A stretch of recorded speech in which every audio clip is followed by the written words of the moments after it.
মন্দিরে কিছুটা সময় কাটিয়ে আমরা আবার হাঁটতে শুরু করেছিলাম। হাঁটতে হাঁটতে দেখলাম রাস্তার ওপারে আছে একটা জৈন মন্দির। তাই জন্য আমরা ভাবলাম এটিকেও একবার দেখে নেওয়া যাক।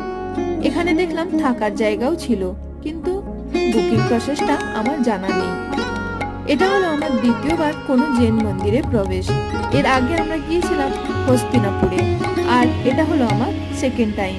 দেখো ওখানে রাখা আছে জৈনদেবের মূর্তিটা, কি সুন্দর লাগছে তাই না? কিছুটা সময় জৈন মন্দিরে কাটিয়ে আমরা চলে গিয়েছিলাম পাল ধাবাতে, যেটা আমি শুনে থাকি যে চণ্ডীগড়ের একটা বিখ্যাত ধাবা।